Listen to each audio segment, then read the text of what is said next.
Hello, and welcome to One Spooked Professor, where today I'm going to be taking a look at one of the most mocked tropes in horror history. The black dude always dies first.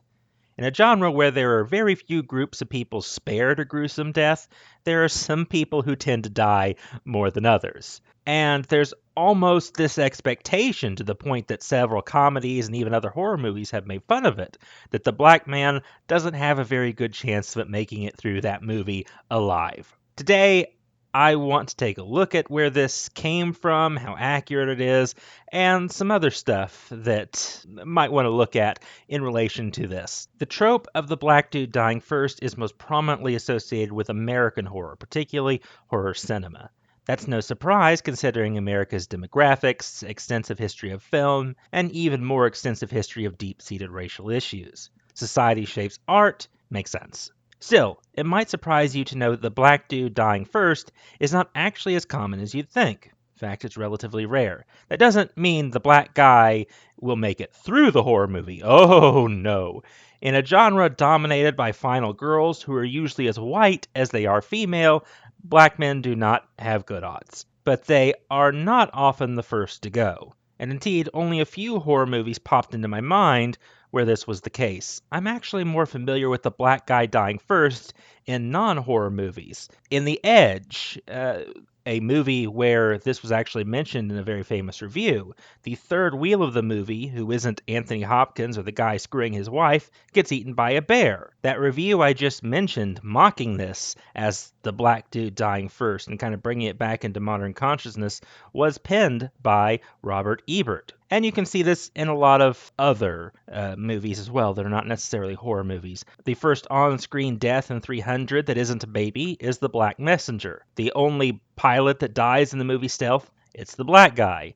I know you may be thinking I'm crazy saying that this trope isn't all that common in horror movies, but before we go into this, try and come up with 10 examples right now. I'll make it easy. Try 5. 5 examples where the first person in the horror movie to die is black. Take a minute.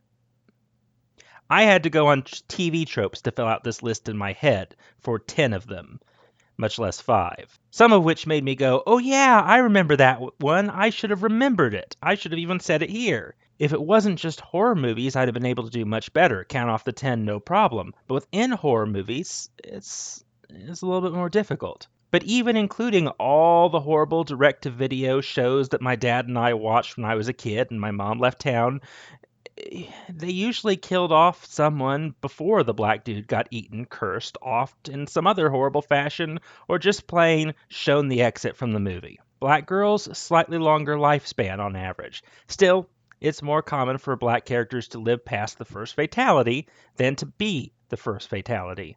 Part of this is because of the history of the U.S. population, which has had a white majority throughout film's prominence in the country, and white actors have also dominated much of that medium. Statistically, they're more likely to have the first on-screen death. In the early decades of American film, black people were rather uncommon, often fulfilling the role of comedic relief if they appeared at all. This tradition is descended from the much maligned minstrel shows, where black characters would often be caricatured in fashions that are rather painful to watch today. So the odds that a black person would even be on screen for long enough to kill them during the first couple of decades in American film, not so good. Tack on to that the limitations placed on violence in early American film were rather strict, and deaths on screen were limited. It might surprise you, but the trope codifier of the black guy dying first in American horror wouldn't occur until the 1960s. Yes, the 1960s. The late 1960s, in fact. That's many decades after the first theaters appeared across the United States. The film that gave birth to this trope and the common perception of the cliche was Spider Baby. That's when the killing off of minority actors really became in vogue. The fact that this came right before the blaxploitation era of film probably has something to do with that. The blaxploitation era is a general period of film where a lot of big studios were trying to exploit the black community with low-budgeted, often heavily stereotyped films filled with about as much gratuity as possible. This was probably something that had to do with current perceptions of the black community. Hey, look, there's some people getting killed. Look, there's some hoes. Go watch this thing. Now, there are a few reasons for this. Yeah, basically what I'm saying is that a lot more black characters would die because roles opened up for minorities. There was money to be made, and the jobs that opened up were, yes, stereotypical, degrading, and usually involved in some sort of attempt to either draw white audiences in with the exotic or humorous caricatures of the other, or pull in non white audiences with a cry of, hey, come see this show because it has people who look like you. In some ways, Hollywood hasn't changed all that much.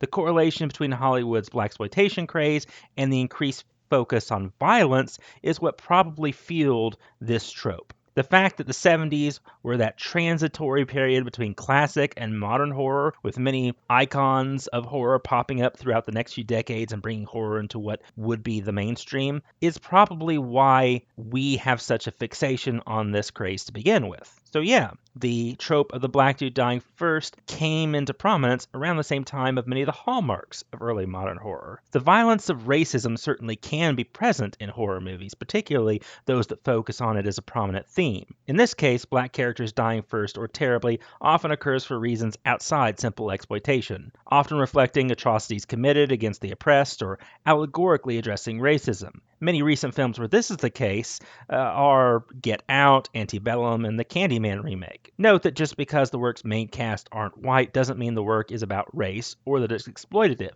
But in the case of films made in nations where the main cast are different from the ethnic majority, the choice is often purposeful for one reason or another. Focusing back on the trope, despite the widespread belief that black characters will die first, it's rarely the case. That doesn't mean he's got a very good shot at making it through the film, though, and there are multiple reasons for this, and I'd like to dive into them very briefly. Many horror films function along a basic premise. You have a group of people who get whittled down by something awful until the core characters, or a lone survivor, stick it out for the end. That means the majority of people who play meaningful roles in horror movies following this model are going to die off. Understanding why black men usually don't make it through this process of elimination is a lot more complex than you might think, driven by numerous social and economic factors. One reason black men tend to die a lot is the same reason men tend to die a lot in modern horror. That is the final girl trope. The final girl is the result of a long tradition descended from the morality tale, where the pure heroine in need of rescue is the central focus. And this was revived in Gothic romances and would eventually become what we recognize in the modern horror film. The final girl is usually morally virtuous, which is considered sexually pure during much of film's history in the United States in the 20th century. She is usually beautiful, demonstrates desirable personality traits, and doesn't display the hubris that tends to get other characters killed. Note that there are many exceptions to the traits common to final girls that have somehow squeaked through, and sometimes an utterly deplorable female character will make it through while her more virtuous companions do not. But it's usually because she displays some virtue that the society values that she survives. In short, why men tend to die off, it comes down to the same factors that feed into why final girls are usually the focus of the work. One, male disposability and competency. There is this general societal assumption that male characters are more competent, and therefore, for the situation to become truly dire, they must be killed off. And males are generally considered more societally disposable. There is expectation of the women and children run, the men have to go out and face the danger. We have the same thing occur in trials with the male or female victims. Which one is likely to receive more attention? Well, the female victim. This is in part due to the nature of, well, the birthing parent being the one that needs to survive to continue the species. The rest of it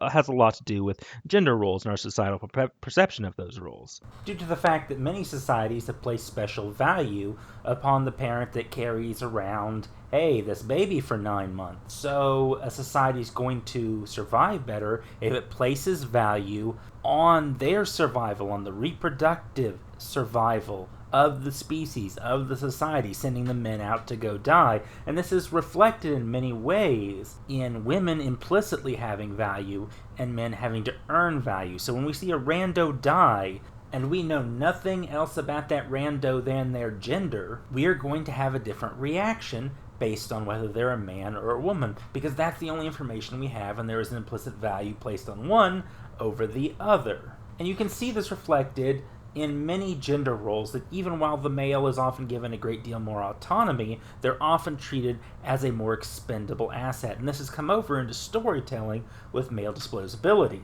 Note that it does play a part in why men tend not to be the last ones there.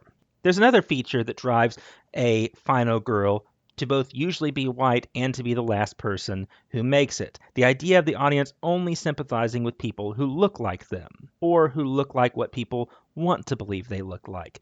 Hence why the final girl will usually be pretty and she will usually be white, or in the case of non US films, probably be a part of the racial majority. People have a natural tendency to want to see themselves in attractive people and to have a natural tendency to see themselves in the people that share identifying qualities. So this idea and desire to put ourselves in characters can lead to the final girl often appearing as a white, beautiful lady. Then there's the part of it that's often rooted in sexism, the idea that true terror can only be experienced in moments of weakness. And if women are the weaker sex, then the true terror that is going to mark the climax of the film can only be experienced by a woman, hence the removal of all male protective figures to create that pure terror. Why does this not often apply to black women?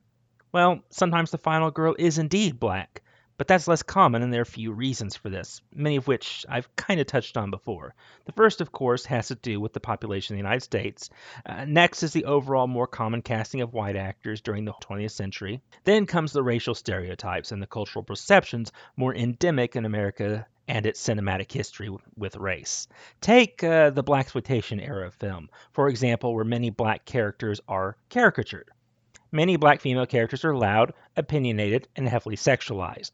Considering the final girl's cultural association with purity, you've got a clash. Then there is humility, which is often a trait of the virtuous female character. The opinionated stereotype often associated with black female characters could be read as an expression of hubris, often ending up with a strike against them.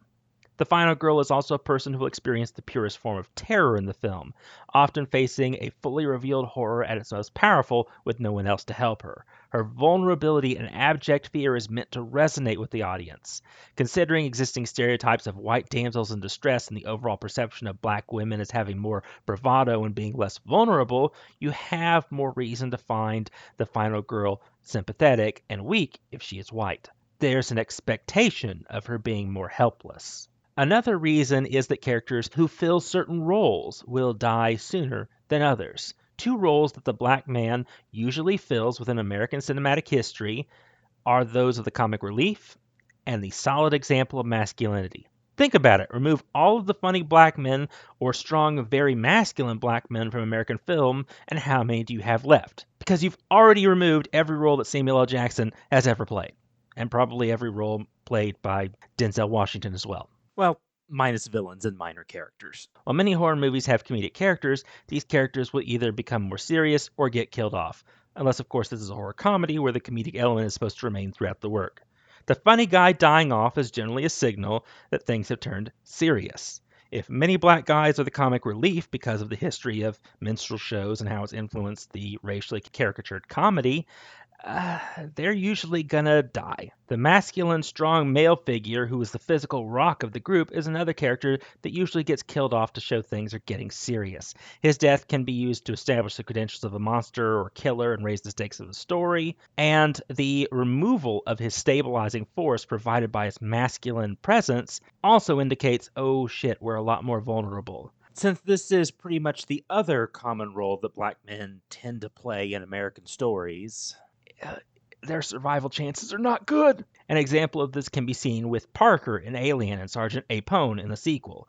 Because of the cultural perceptions in America about black men, the tendency to get cast in roles that have targets on them has resulted in very few of them ever making it to the finish line. Well, I hope you've enjoyed this, and I'd love to look more into foreign films in the future to see if there's a non American equivalent to where certain minority characters are expected to die first. I'm sure there are many caricatured minorities throughout things like Bollywood film and Asian cinema. I mean, for goodness sake, anytime I see an American character in a Japanese film, I tend to expect them to be either heavily sexualized, an idiot, or the bad guy, which, considering how many ways we've done Japanese characters dirty in American films, I suppose is all fair play. Wider cultural context is always useful for dealing with these sorts of things, and I hope you found this interesting at the very least. You have a very nice day. Class dismissed.